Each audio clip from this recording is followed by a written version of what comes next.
Eu não estava planejando fazer esse vídeo agora, afinal nós tivemos o book haul do mês de novembro na semana passada. Esperava então fazer só o book haul do mês de dezembro, lá no começo de janeiro. Mas foi tanta coisa que chegou por conta da Black Friday nessa última semana que, enfim, dá para fazer um book haul só para isso e um book haul enorme. Eu tô olhando aqui para a pilha.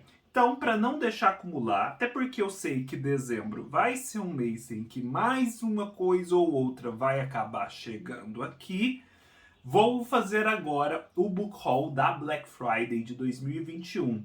E deixar desde logo o meu agradecimento a todos vocês que foram tão generosos, tão prestativos e atenciosos ao tomarem o cuidado de fazerem as suas compras através dos meus links da Amazon. Muito obrigado mesmo, isso é super importante para a continuidade das atividades do canal. E eu peço desde logo que sempre que você for fazer esse tipo de compra, que não se esqueça, estando seu carrinho vazio, antes entre através dos meus links no site e tudo que você comprar depois, uma pequena porcentagem virá em ajuda aqui desse canal, que depende bastante dessa fonte de renda para sobreviver enquanto um empreendimento viável de produção de conteúdo sobre livros na internet. E eu vou começar com o fenômeno de vendas desta Black Friday. O livro que me surpreendeu e que eu não me canso de ficar surpreso com o interesse que ele gera entre vocês. Eu não me lembrava mais desse livro. Obviamente que eu o conheci em algum momento da minha vida, porque ele integrava aquela famosa coleção Vagalume. Mas enfim, perdi de vista, não me recordava mais dele. Mas agora, por influência de vocês, vendo tanto que vocês estavam interessados nele, eu decidi comprar. Até porque a edição é linda. Éramos Seis, de Maria José Dupré. O livro mais vendido através do meu link na Black Friday. E o livro que depois da Black Friday, porque continua em promoção, continua vendendo muito bem. Toda vez que eu falo sobre ele, ele é o mais clicado nos stories do Instagram, enfim, é um fenômeno, um fenômeno. Eu tô super interessado agora em ler, não quero me demorar. Não sei se consigo ler ainda para esse ano, mas até o começo do ano que vem, com certeza. É uma ediçãozinha linda da editora Ática. Segundo me disseram, esse livro era bem caro e agora ele está por R$16,99. Página amarela, papel ótimo, diagramação boa. Essa é uma história super famosa. A Maria José Dupré é uma escritora do começo do século XX. Dizem aqui que o Monteiro Lobato gostava muito dela, era um entusiasta da sua obra. Éramos Seis já foi adaptado para o cinema e para a televisão 6 vezes, só para vocês terem uma ideia da força dessa história, do porquê que ela toca tanta gente. É uma saga familiar. É uma saga familiar, uma família paulista, é um livro meio memorialístico, deve ser meio tristonho, mas ao mesmo tempo muito bonito e sensível. Eu acho que essa capa já diz muito do que deve vir neste livro. Então fiquei, nossa, muito surpreso, sabe? Eu não esperava que tanta gente se interessasse por esse livro. Então, se você se interessa também, não deixe passar essa promoção e vamos ler juntos, porque eu espero trazer uma resenha para vocês até janeiro. Falando em saga familiar, este na verdade eu não comprei, mas recebi agora nesta última semana da minha querida colega Paloma Lima, minha colega de trabalho, né, para emular o Silvio Santos. A minha colega de trabalho, Paloma Lima, me mandou, me parabenizando pelos 10 mil inscritos do canal. Muito obrigado, Paloma, pela força que você sempre deu para o canal. Crônica da Casa Assassinada, de Lúcio Cardoso. Livro que ela leu, que ela amou, que eu ainda não tinha e que tem tudo a ver com os meus interesses literários, com o que eu gosto de ler e trazer para vocês aqui no canal. Olha, é um calhamaço, hein? Também não quero demorar para ler, até porque eu andei fazendo uma pesquisa junto a vocês e esse foi um dos livros mais citados entre os que vocês desejam que eu faça resenha aqui no canal. E quero muito conhecer o Lúcio. Já ouvi falar muito do Lúcio, principalmente nas biografias da Clarice Lispector, né? Ele foi um amigo próximo da Clarice, alguém por quem a Clarice nutriu até um amor platônico em determinada etapa da sua vida. Então ele está sempre presente nas biografias dela. Mas da literatura dele mesmo, eu sei pouco. Não conheço nada, na verdade. Então, Crônica da Casa Assassinada será muito bem-vindo. E eu tô muito satisfeito, né? Porque esse livro, ele andou ficando meio fora de catálogo. E essa versão que eu tenho aqui já é a primeira reimpressão dessa nova edição. A nova edição é de 2021 e no próprio ano de 2021 já tiveram a necessidade de fazer uma nova tiragem, né? Eu gosto de ver isso. Sinal de que o livro está vendendo, que as pessoas estão descobrindo a literatura do Lúcio Cardoso. Estes dois livros foram recebidos no contexto aí da Black Friday, mas não propriamente por conta da Black Friday. O Ubu-Rei, de Alfred Jarry. Deixe-me explicar que livro é esse. Eu assino aquele clube de livros da Ubu, o Circuito Ubu, e este é o livro do mês. E, na verdade, esta é uma peça de teatro escrita por esse francês, eu não consegui descobrir ainda, talvez francês, Alfred Jarry. Uma peça parece muito célebre, que deu o nome à própria editora Ubu. Afinal, o nome da peça é Ubu-Rei e a editora se chama Ubu. Então agora eles finalmente publicam a peça. É uma edição caprichadíssima, como vocês podem ver aqui. Aqui tem uns encartes, gente, ó. Não sei se dá pra ver. Ao longo de todo o livro que você vai tirando coisas de época. Olha, acho que seria o ingresso para a peça lá na Paris do século XIX. Caprichadíssima. Olha que lindo isso. Capa dura. Nossa, eu amo esse formato compridinho também. E ela tem textos críticos de gente muito importante. Um francês que eu conheço menos, Firmin Gemier, do escritor, esse sim mais famoso, Guillaume Apollinaire, francês, do Otto Maria Carpeaux e do Michel Foucault. Pensa, muita gente diferente, interessante, falando sobre essa peça, então deve ser importante mesmo. Pesquisem mais a respeito dela, mas eu quero ler em breve e trazer para vocês, até porque eu tenho um desejo de ler mais peças de teatro em 2022. Eu comprei deles também por conta de um cupom que eu recebi lá por assinar o clube. Nossa, no final esse livro saiu quase de graça. Um que eu queria há muito tempo e que tem uma capa linda também. A Inconstância da Alma Selvagem, do Eduardo Viveiros de Castro. O Eduardo Viveiros de Castro é um antropólogo. E me parece uma pessoa extremamente importante no campo da antropologia. E esse seu livro em especial, A Inconstância da Alma Selvagem, ele promove meio que uma grande evolução, um grande progresso nas ciências da antropologia, nas ciências humanas aí, sociais. E ele saía pela Kozak Naif e agora sai pela Ubu. Eu já ouvi referências a ele do Eduardo Gianetti e do Risério. E tem um diálogo entre os livros dos dois com esse aqui. Eu amo os livros dos dois que estabelecem diálogo com esse aqui. Então, tô super interessado, né? Antropologia é um tema que eu venho rodeando há bastante tempo, mas que chegou a hora de ler finalmente, porque eu acho que eu vou gostar pra caramba. Um que estava em promoção, não sei se ainda está, é bom dar uma olhada. Eu queria há muito tempo. História Concisa da Literatura Brasileira, do Alfredo Bozzi. Eu estou com uma história da literatura, né, do Antônio Cândido. Só que a formação da literatura brasileira do Antônio Cândido, ela não é assim completa e nem se propõe a ser completa. Ela é um estudo específico do momento em que a nossa literatura se constitui enquanto tal, né, como um sistema em que há uma produção voltada a um público e uma interação entre esse público e esses escritores. Então ela fala muito do arcadismo, acho que do romantismo e talvez do início do realismo, mas mais do arcadismo e do romantismo. E então ela não fala, por exemplo, do modernismo que muito nos interessa. Agora, essa aqui não. Ela parte desde lá de 1500 até escritores bem mais recentes, Clarice Lispector, Guimarães Rosa e até uns outros que vieram depois. É um livro que vai falar sobre os períodos, aquelas famosas escolas, panorama geral da vida e obra dos principais escritores.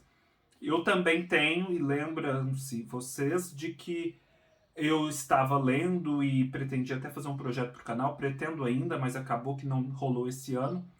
De Anchieta e Euclides, do José Guilherme Melchior, que também é uma biografia da literatura brasileira, né? Uma historiografia da literatura brasileira. Só que também tem esse problema do Antônio Cândido, porque para no Euclides da Cunha, no pré-modernismo. E eu quero um que fale justamente dos autores modernistas, que são os que a gente mais lê. Não digo os da semana de 22, mas os regionalistas, Jorge Amado, Érico Veríssimo, Clarice Lispector, Guimarães Rosa, Graciliano Ramos, José Lins do Rei, por aí vai. Então, esse fala desse pessoal. Estou muito interessado, é uma obra clássica, enfim, todos os estudantes de letras leem. Em preparação para a leitura coletiva dos contos completos do Cortázar, se você não sabe do que eu estou falando, vou deixar o link aqui embaixo. É o projeto de leitura coletiva do canal para o ano de 2022, não deixe de participar. Eu comprei 2 livros de um escritor que eu não tinha nada e do qual eu não li nada, zero até hoje, que é o Edgar Allan Poe. Eu fiz uma pesquisa com vocês me recomendaram essas edições. Então eu trouxe para casa Histórias Extraordinárias, do Edgar Allan Poe, nessa edição lindíssima da Companhia das Letras. Que coisa mais bonita. O Edgar Allan Poe foi uma grande influência para a escrita dos contos pelo Cortázar. E, inclusive, este livro traz na Fortuna Crítica um texto do Cortázar, outro texto do Jorge Luiz Borges e, por fim, um texto do Charles Baudelaire, que foi muito importante para a divulgação da obra do Poe na Europa. E no mundo como um todo, até na própria América. E trouxe também para casa O Corvo, né? Essa edição maravilhosa, linda, sobre esse poema, com várias traduções, com também fortuna crítica a respeito, e alguns ensaios do Poe muito relevantes. O principal deles, A Filosofia da Composição, em que, salvo engano, o Poe vai falar de como escrever um conto. E nisso está a lição que ele deu para o Cortázar. Não sei se a filosofia da composição, gente, é para ensinar a escrever conto ou para ensinar a escrever poema ou histórias em geral. Pois me expliquem aí, mas eu acho que vai ser, de todo modo, muito interessante aí como uma preparação para a leitura coletiva do Cortázar. Fica a dica. Não sei se esses livros estão em promoção, talvez estejam, viu? Tem muita coisa aqui que continua em promoção. Agora, gente, isso aqui foi o meu xodozinho. Vale a pena vocês darem uma conferida, porque vocês sabem do meu interesse aí por conhecer um pouco mais de literatura latino-americana.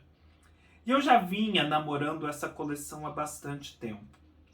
E aí, quando eu vi que os livros dela estavam assim entre 10 e 20 reais, muito baratos, decidi comprar e fiquei muito satisfeito. Não só assim pela variedade de escritores, origens nacionais e histórias, como também pela qualidade dos livros, que eu não esperava que fosse tão alta, principalmente vindo dessa editora, que às vezes dá umas deslizadas.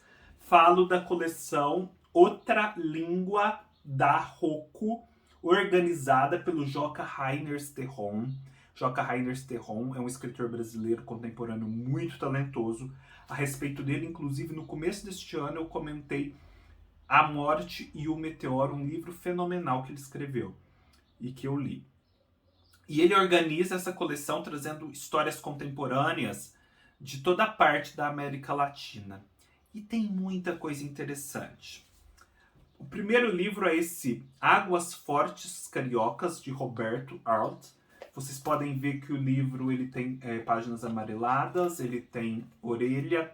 A edição aparentemente é resistente. A diagramação é boa. Aqui você tem nas orelhas, né, um pouco da vida e obra.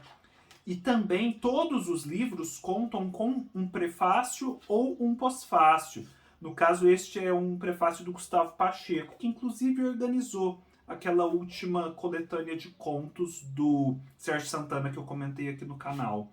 Roberto Arlt, ele é um escritor que nasceu em Buenos Aires em 1900. Já faleceu, é um grande escritor argentino. Águas Fortes Cariocas. O outro livro se chama A Sinagoga dos Iconoclastas, de Rodolfo Wilcock. O pós-fácil é do próprio Joca Rainer Sterron. Esse Juan Rodolfo Wilcock também nasceu em Buenos Aires em 1919.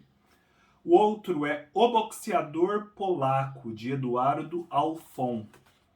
É alguém que nasceu, um escritor que nasceu na Guatemala em 1971 e provavelmente ainda está vivo. Pós-fácil do Antônio Cherchenesky, só gente conhecida. Ó, Como Me Tornei Freira, do famoso César Aira, também argentino. Estou sentindo uma prevalência de argentinos aqui. Pós-fácil de ninguém mais, ninguém menos do que Sérgio Santana e tradução da poeta Angélica Freitas. Um Ano, de Juan Emar. Juan Emar nasceu em Santiago do Chile, já é falecido também. Pós-fácil, do próprio César Aira. Um Homem Morto a Pontapés, de Pablo Palacio. Pós-fácil de George Wolfe. Acho que eu sei quem é esse George Wolfe, se for quem eu estou pensando. Ele nasceu no Equador, vejam, vários países da América Latina.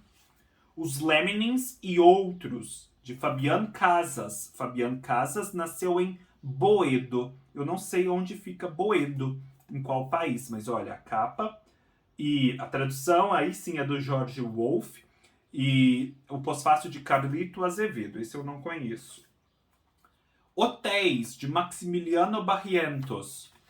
Maximiliano Barrientos é um escritor da Bolívia. Vejam só, a gente quase não ouve falar da literatura boliviana. Pós-fácil, do Joca Rainer Sterron. Asco, de Horácio Castellanos Moya, um escritor de Honduras. Já falecido também? Não, ainda não. Graças a Deus, né? É tradução de Antônio Cherchenesky. Acho que não, né, gente? Nasceu em 57, não há notícia de morte, não. Deve estar produzindo ainda. Enfim. Tradução de Antônio Cherchenesky, pós-fácil de Adriana Lunardi. Eu já ouvi falar dessa Adriana Lunardi. Por fim, Julio Ramón Ribeiro, escritor de prosas apátridas. Julio Ramón Ribeiro é do Peru. Pós-fácil de Paulo Roberto Pires. Gente, eu sei quem é. Ah, lembrei. Esse Paulo Roberto Pires escreve hoje em dia para 451. Eu estava tentando me recordar quem é ele. Pois vejam só, uma coleção enorme que vai me dar um panorama incrível da literatura latino-americana atual. Saiu super barato. Acho que vale a pena para você dar uma boa incrementada na sua estante de literatura latino-americana sem gastar muito com isso. Dá uma olhada nessa coleção. Me surpreendeu. Qualidade gráfica e essa história de ter pós-fácil e prefácio em todos os volumes. Coisa que eu realmente não esperava que fosse ter. E depois me digam qual livro que ficou faltando dessa coleção para que eu tenha. Me deu a impressão de que eu comprei quase tudo. Eu já tinha um outro livro, que é aquele O Corpo em que Eu Nasci, da Guadalupe Nettel. Mas eu não sei se ainda ficou faltando mais alguma coisa. Depois me digam também se essa é uma coleção que a editora continua expandindo ou se ela já se completou. Se vocês puderem me informar, eu agradeço. Isso aqui não é bem uma coleção, mas é uma editora que tem um catálogo que eu gostaria de conhecer mais. Eu aproveitei então que tinha umas promoções e trouxe 2 livros. Trouxe 3, mas um aí tá meio atrasado para chegar. Adeus Gana, de Thais Selassie, da editora Tusquets, que tem essas capas lindas, né? Eu acho essa arte em preto é muito bonita. A Thais Selassie, ela é filha de pai ganense e mãe nigeriana e nasceu em Londres e cresceu em Boston, nos Estados Unidos. Aqui está ela. Então, deve ser uma história aí de partida da África, né? Imagino. E esse que tá todo mundo falando, O Parque das Irmãs Magníficas, de Camila Souza Velhada, que é essa escritora argentina. Vejam só. É uma história repleta de magia, violência e ternura, narrada por uma jovem trans de sinceridade brutal. Ah, é o que eu já tinha ouvido falar. Essa história é O Parque das Irmãs Magníficas, livro de Camila Velhada. autora argentina que se consolida como uma das vozes literárias mais originais da nova narrativa latino-americana. É o El País que disse isso. E tradução, todo mundo interligado, do Joca Rainer Sterron. Por fim, e aí já vamos finalizando, para finalmente, quem sabe, me engajar mais na literatura russa, não que eu tenha uma necessidade disso, mas seria interessante ter uma noção melhor sobre o que é essa literatura. Eu trouxe, porque eu estava na promoção, Como Ler os Russos, do Irineu Franco Perpétuo, o grande tradutor do russo no Brasil, publicado recentemente pela Todavia. É um livro que se propõe a te dar um panorama geral da literatura russa. Acho que desde os tempos mais antigos até os tempos atuais. Da recente ganhadora do Prêmio Camões, a moçambicana, cuja entrevista que eu assisti dela falando sobre a recepção do prêmio eu achei tão bonita. Ver como uma mulher simples, gente como a gente, que poderia ser a nossa vizinha aqui do outro lado da rua. Não obstante tudo isso, não obstante morar lá na África, ter todas as dificuldades que poderia ter, se tornou uma grande escritora, uma grande contadora de histórias, né? Alguém que se baseou mesmo na história, na força da narrativa para encontrar o seu lugar no mundo. Enfim, pois se eu encontrar, eu ponho o link dessa entrevista da Paulina Chiziane, que é a ganhadora do Prêmio Camões deste ano, principal prêmio da língua portuguesa. E se chama Niket, o livro, Uma História de Poligamia. É o livro dela que sai pela Companhia das Letras. Existe um outro que eu sei que sai pela Dublinense, salvo engano.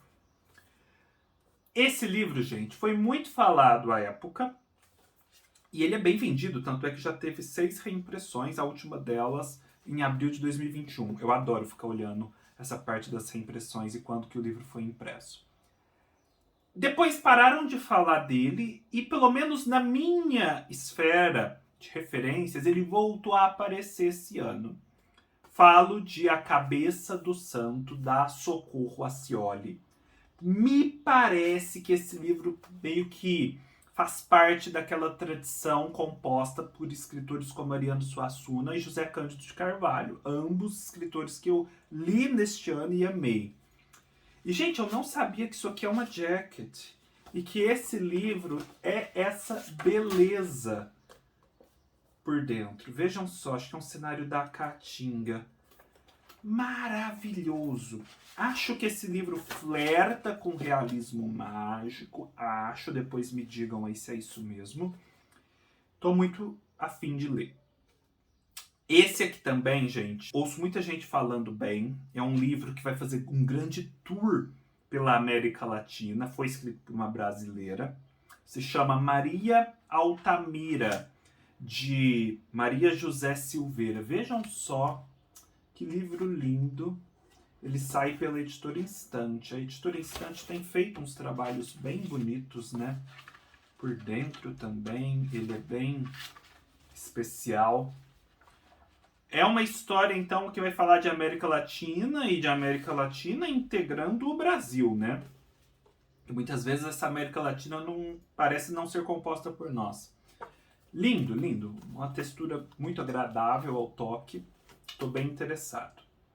Essa escritora, salvo engano, tem um livro que é tipo assim, a filha da mãe da minha mãe, não sei das quantas, que virou série ou filme da Globo.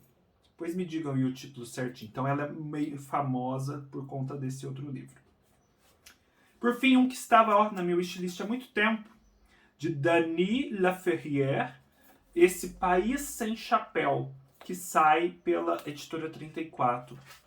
Este é um livro de um escritor haitiano. E por que que eu gostei dele e por que que eu quis trazê-lo para mim? É ficção haitiana, é isso mesmo. Porque eu acho a história do Haiti, da independência do Haiti, depois de todos os problemas humanos que eles passaram a ter e sociais, muito interessante.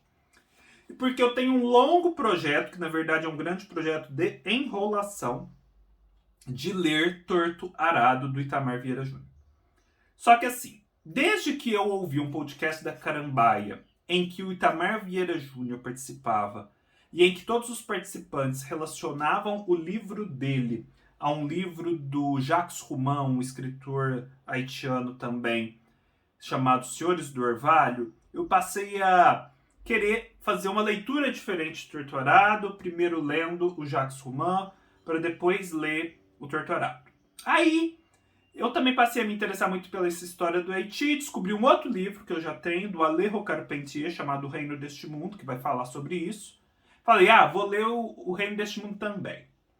Aí também descobri um livro específico de não ficção, que se chama Os Jacobinos Negros, sobre a revolução que levou à independência do Haiti lá no século XVIII. Falei, não, vou ler esse livro dos Jacobinos Negros. Aí eu vi que a Zahar lançou recentemente uma biografia do principal líder revolucionário daquela época, chamado Toussaint de Louverture. Falei, vou ler o Toussaint de Louverture. E agora, País Sem Chapéu, um livro que também tem temática haitiana, vou ler o País Sem Chapéu. Ou seja, eu nunca leio o Torto Arado e também não estou lendo nenhum desses outros livros que falam do Haiti. Então eu preciso romper com esse ciclo de procrastinação e finalmente começar a ler esses livros. Que seja começando pelo Torto Arado. Depois eu vou integrando as leituras umas às outras. Porque eu tenho muita curiosidade de ler Torto Arado. Vamos falar sobre esse assunto. Porque eu acho que, ainda que eu não vá gostar, é um livro que merece respeito e merece conhecimento, porque alguma coisa de muito especial ele tem. Ainda que eu não consiga identificar, ele tem. Porque um livro de literatura brasileira e com uma proposta assim de literatura brasileira em diálogo com a nossa tradição mais séria, digamos assim, menos de entretenimento, que faz o sucesso que faz, gente, isso é muito raro. Isso não é por conta de exposição midiática, isso não é por conta de ser um tema da moda, nada disso. Se o livro não tem força, ele não faz o sucesso que esse Torto Arado tem feito há mais de um ano. Naquela lista do Publish News, gente, aquele livro vende umas 1000 cópias por semana, só naquelas livrarias que integram a lista do Publish News. Isso é muita coisa. Tem livro badalado aí da nossa crítica literária de literatura brasileira contemporânea que pena para vender 3.000 exemplares em 5 anos. O Torto Arado vende isso em uma semana praticamente. E assim, muitos livros já foram badalados pela mídia e nem por isso venderam 1/10 do que Torto Arado vende. Então é porque existe um boca a boca na divulgação desse livro, gente que realmente gosta, promove, se engaja na divulgação do livro. Então, eu acho que é uma coisa muito especial, é um fenômeno muito raro que a gente deve preservar, deve olhar com carinho, com atenção.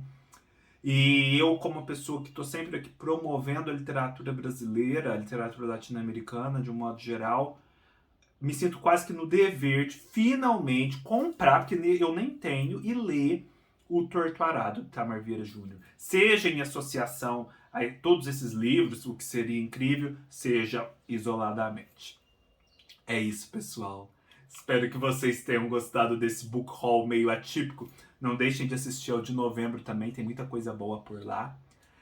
Deixem seus comentários, deixem seus likes se gostaram, se inscrevam no canal, sigam-me nas minhas outras redes sociais. Todos os links estarão aqui embaixo. Leiam-me no meu blog, eu andei publicando texto novo por lá. E nos vemos numa próxima oportunidade. Até mais.